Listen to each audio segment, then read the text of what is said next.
It's fair to say that the most commonly asked question on this channel is, does it work with the driver?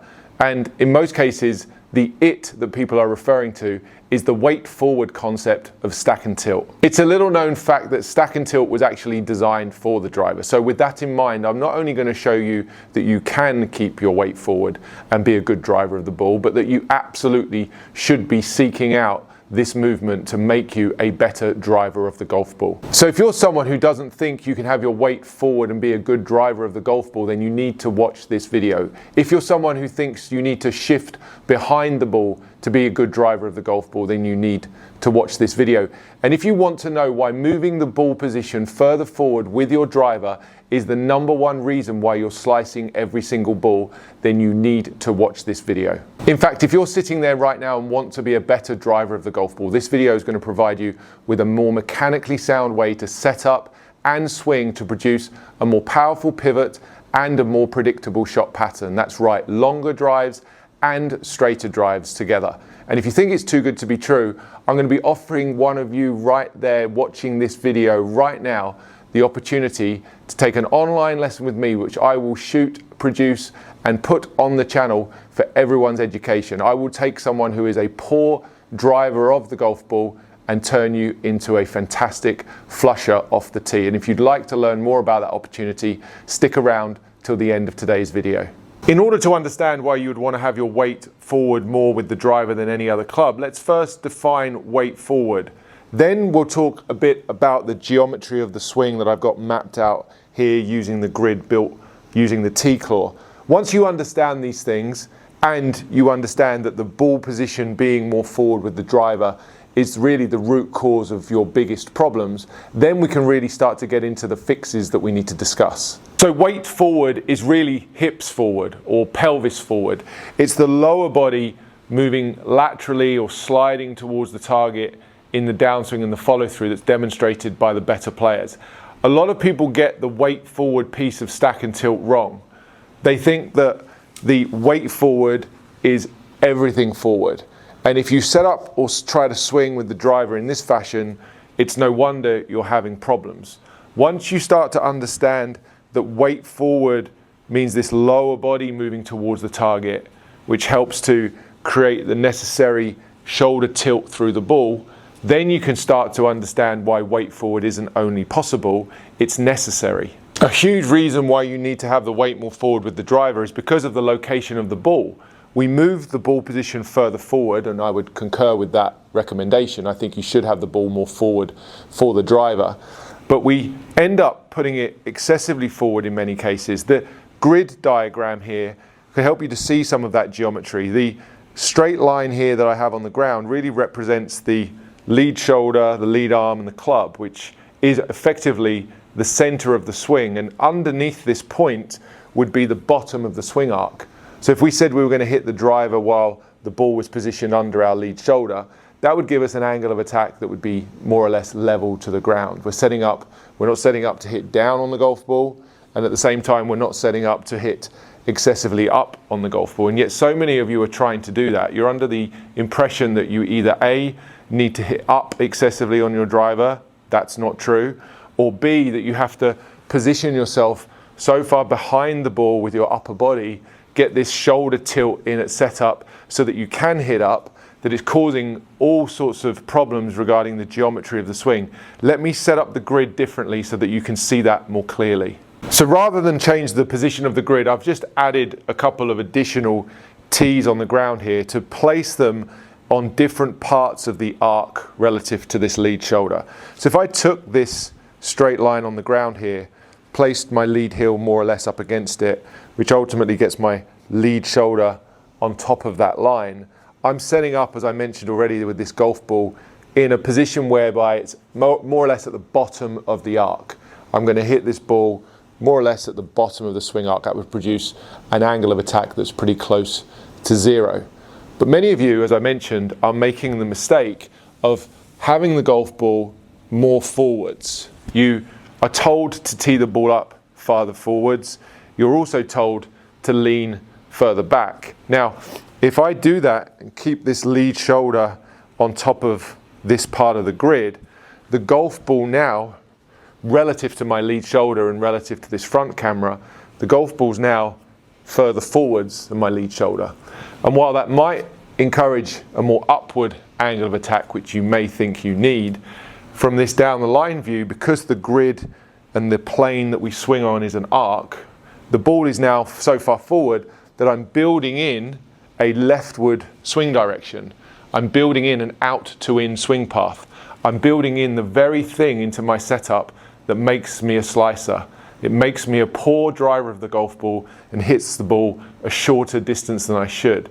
This is happening to so many of you, whether that's at setup, having the ball too far forward, or during the swing, moving the weight further back and staying back because you think that's what you need to do to hit driver. It's actually the thing that makes you a terrible driver of the golf ball. The further back you move this grid, the more problems you're going to encounter. And that actually opens up the opportunity to talk about putting the ball slightly back in your stance for the driver, slightly behind the lead shoulder. And I am only talking slightly, but if I was to do that, I'd still be able to hit the golf ball while the club's traveling on this in to out arc. That would make me more likely to draw the golf ball if I wanted to do that. But ultimately, my prescription would be to get the golf ball for driver as close as possible to being under the lead shoulder. That's going to set up for success. And then if you can return it back to the same place with the lead shoulder in the right position at impact, that's certainly going to help you become a better driver of the golf ball. So hopefully that brief discussion regarding the geometry of the setup with the ball position relative to the lead shoulder helps you to understand how to set up properly for the driver. And then answers two further questions. The first one it answers is that in order to reach that further forward ball position, I've got to move my weight more forward with a driver than I do with an iron. The golf ball's further forward, so in order to get there and be able to continue swinging on this arc and conforming to the geometry, I need to keep moving my weight more forwards than I do with an iron. And the second question it should start to answer is the reason for that hip sway is it starts to create the necessary shoulder tilt that we want at impact to help us launch the driver high and far. The driver is the club you actually launch higher than the loft of the club, unlike all the other clubs in your bag which launch lower than their actual loft. So to create that strike and those impact conditions where we can hit this driver high and far, we need to be tilting our spine. That is very much a product of the hips moving forward. That is not, under any circumstances, a product of the weight staying back. So now we've started to tackle those key myths and misconceptions. We've identified the problems that so many of you are having with the driver. Let's talk about how to do this properly. And I'm going to give you a drill today that I think could change your driver forever. The concept of the wrench and the wrench drill used in Stack and Tilt teachings has already been shared on my channel before. And primarily people think this is appropriate just for irons, but it really works for the driver as well. If you've followed along so far with the conversation regarding the lead shoulder and the importance of having the weight forward, you'll know that a swing that shifts the weight around isn't really something that I would prescribe. I don't think it's necessary, and beyond that I think it's detrimental to your success. So what we do with the wrench is we actually preset the pelvis and move it forward into the position that we want it to be at impact. We're really presetting the hip sway and the side tilt, the shoulder tilt here that I have. I'm doing that by taking my pelvis from this neutral condition where my hips are more or less above my ankles, and I'm moving 60, 70, 80% of my weight to the lead side just by pushing my hips forward. And now that I've set that position, I've got the weight forward, the wrench concept would be to take that pivot point being the left hip and turn my hips in the backswing, and then in the downswing and the follow through, turn around that forward point. So I'm already building in most of the hip sway or most of the side bend and side tilt that I want. Not everybody sets up like this. Some of the best players in the world do not set up with 70 or 80% of their weight on their front foot. However, if you wanted a mechanically more sound and simple way to do the swing, it would be perfectly viable for you to do this. Now, Troy, you played, one of the first things we practiced with you was putting your weight was how your weight affected the curve, right?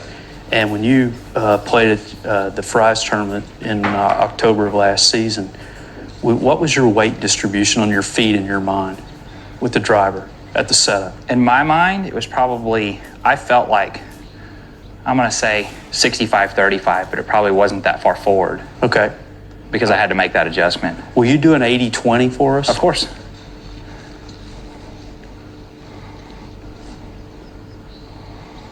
I don't think it's going to cut. At the end of Troy's driver hitting, I asked him to hit a driver with 80% of the weight on the left and to keep it there, which he did in one try by putting his lower center more forward at the setup. A couple of things happened when he did this. First, he recorded the highest club head speed of the day for himself or any of the other players. Second, he hit the ball farther of any of his balls or any of the other players, both in terms of carry and in terms of total yards. Third, he did so with a swing path that was at the target, not way to the right, and with a slightly descending blow that produced a spin rate that was less than the PGA Tour average. Fourth, he did it in one try, did not have to do it over and over again. And finally, he hit a push draw that landed 3 yards from the center line. This is relevant because what Troy did, putting his weight forward and turning around that point, he created a simple model that allowed him to swing faster while still swinging at the target. A major problem with golfdom in hitting the driver is they do not swing the club fast enough, and under that pretense they are told to shift the weight back and forth. This has greatly complicated the equation for solid contact, plus it puts a restriction on how much the golfer can turn, placing a barrier on how fast they can swing the club. So again, here's a demonstration of a golfer achieving his highest club head speed by extending, tilting, and turning with the weight on the left, one who finished in the top 10 on the PGA Tour in driving distance for the first time in his career. Those who set up more 50-50, which would look more typical or traditional, still manage in the downswing to create this hip sway. You'll see this in the driver swings of the absolute best players in the world. So it's up to you. You can either put it in at setup and keep it there, or you can try to incorporate the hip sway and the hip slide into the downswing. The only challenge with the driver is because it's the longest club and the fastest swing, we need the most amount of hip sway in the shortest amount of time. And sometimes that can be a challenge for you. So if you struggle with driver, take your setup, put all of your weight, as much as you can, up to 80% of your weight on the front foot, and then keep it there. I pretty much guarantee that 100% of the balls are going to draw, just like that one did. 250 yards down the center of the fairway. That would be acceptable for most of you, I would imagine. And that was easy. It didn't require the complicated timing of shifting back and through. It didn't incorporate as much of the mishits on the face that you'd get if you're moving around excessively. So as I say, a mechanically simple concept, something as simple as a pencil and a pin and a compass, drawing a circle. You're putting the pin into the paper using the left hip. That's your pivot point. And then I'm using the club head, if you like, to trace and draw this circle with the trail hip. My hip's got the most range of motion, changing my knee flex, turning my hips. That helps me to get my hands more in, which we know is another foundation of stack and tilt, 2 of the 10 words, hands in. Utilizing the angular momentum that's built into the fact that this driver is on an angle. We stand to the side of the ball, pulling this hip back more, which is easier to do with the wrench concept where the weight is stuck on the front and we're pivoting around the front foot. Hands in becomes easier. So we're actually getting more turn.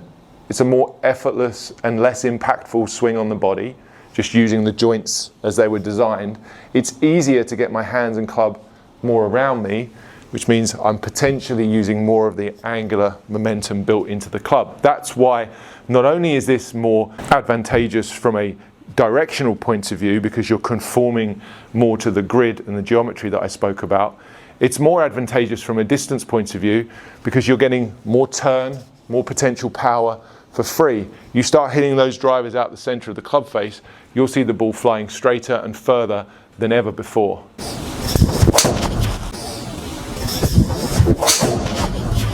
I'm not sure why more people don't incorporate this, probably because there's so much misinformation out there about shifting your weight and hitting up on the driver. It's simply not necessary. Good golf is about predictability, predictable contact, predictable shot pattern. That one tight little push draw, 267 yards. I didn't shift my weight at all. If anything, I felt like I had more weight on my front foot there than in the previous swing. If you're tired of watching those drives slice off wickedly into the trees and lacking distance, then this approach could certainly help you. There's no need to slice the ball perpetually. The reason you are a slicer is connected to the way you're moving your weight in the golf swing. Having your weight forward for the driver is not a bad thing at all. I'd encourage it as long as you understand how the weight forward piece works. It's the hips forward. It's the lower body moving forward more with the driver than it does with the iron. And a great way to feel that movement and to train it would be to take an alignment stick, a very simple training aid that most of you will have. And if you don't have, you should get one. Stand up to the ball and take your setup. So obviously the alignment stick's longer than a driver, and that's going to help you in this instance. I want you to take this alignment stick and place it on the back of the mat in this example. If you're not hitting from a mat, then you can just angle the stick behind you. And with this significant angle here built in to the setup and the stick being behind me, your job here is to drag the stick along the ground without flexing your arms or your wrists. So you're not allowed to pick the club up and start moving it. Keep your arms together, keep the stick dragging along the ground, and make it drag along the ground. Draw the line around and along the grid for as long as possible. If you notice the travel of the end of that stick, it starts to match quite nicely the arc of the swing and the arc of the grid. And in order for me to keep that spot at the end of the stick there working out towards the ball for long enough, I need to put all of my weight with my hips forward. I need to create this side bend that I was talking about earlier and that you see all the great drivers of the golf ball demonstrating at impact. This huge amount of side bend allows me to create these alignments where I can launch the driver high, but I can still swing and hit the ball on the back side of the geometry, meaning I have an in to out swing path and I can draw the ball. Contrast that with the golfer who tries to do this exercise and doesn't move their weight forward. If anything, their hips start to move backwards. This would be very common in poor drivers of the ball. The shoulder and the hips, the turning of the hips and the pelvis outrace the slide. There's too much rotation. Look at the travel of the end of this alignment stick. Look at the direction it's going. When my hips move backwards, my pelvis and my weight move backwards, my swing direction is more across the ball. Once again, there's the evidence as to why you are a perpetual slicer and that you hit the driver worse than any other club in your bag. And once you've rehearsed that drag drill sufficiently and got the feeling of this large hip sway and slide that's necessary with the driver, it's also the thing that helps you to keep the arms straight in the follow through. If you notice your wrists and arms breaking down in this huge chicken wing picture from either the front camera or down the line, that's a consequence of the weight moving incorrectly. Side bending, tilting and sliding correctly, extending the spine backwards in the follow through are the pieces that are going to help you to keep swinging out at the ball long enough, meaning you can swing into out and draw the ball, launch the ball high enough, and do so with the arms intact throughout the follow through. Maintain the structure and the geometry. That's better contact, it's better direction, as we've already talked about, and those two things usually equal better distance as well. So set the wrench, weight forward, turn around that forward point. All of the weight, I feel like I've got like 80, maybe even 90% of my weight on my front leg here. I'm going to turn around that point. Very easy to turn. If you try this, you'll find you'll get more rotation than you've ever been able to do before. Keep the weight forward. Let's see how we do. Again, it felt pretty good. There's the draw coming back to the center of the fairway. Predictable, very much so. Powerful, certainly powerful enough. And if you've struggled with driver, this would be a great place to start. Does everybody do it this way? Absolutely not. I'm not suggesting for a second that this is how everybody sets up and swings the driver. But if you're struggling with some mobility issues, you want to increase your range of motion, and you want a simpler, more mechanically sound way to swing the driver, then the wrench drill is a really, really good place for you to start. I hope today's video was able to provide you with some information and education on the weight forward concept with the driver. Not only is it possible, it's really necessary if you want to be a great driver of the golf ball. The movements you need to make with the driver are similar to that of an iron, but they're just greater. You need more of them. So increase the weight forward, increase the hip slide with the driver, and hit the ball off the tee better than ever before. Some of the clips you saw in today's video were from the Stack&Tilt 2.0 video series, which you can purchase on the Stack&Tilt website. I'll put the information down in the description. These videos are truly the gold standard in golf instruction, despite being over a decade old now. The information contained in there will transform your golf. And if you haven't had a chance to check those out, I'd highly encourage you to do so. And if there's any fellow grid builders out there using the T-Claw to build the grid onto your practice station, I'll put a discount code down in the description as well. We've been kind enough to be offered a specific Stack&Tilt grid building discount. So if you want to buy yourself some T-Claw, check out the link below. Final thing from me today is to offer one of you the chance to have a driver lesson with me. Online lesson using your driver. If you're struggling with this club and you have questions that you don't have answers for, I need you to get down into the comments right now and let me know what those questions are. Why do you deserve this lesson? If you're lucky enough to get picked, you'll need to submit your swings to me, and I will provide a full analysis and detailed practice instruction that I'll record and upload to this channel at a later date for everyone's education. So if you're not prepared to have your swings go public, please don't enter this competition. However, if you like the idea of me helping you with your driver swing, get down into the comments right now.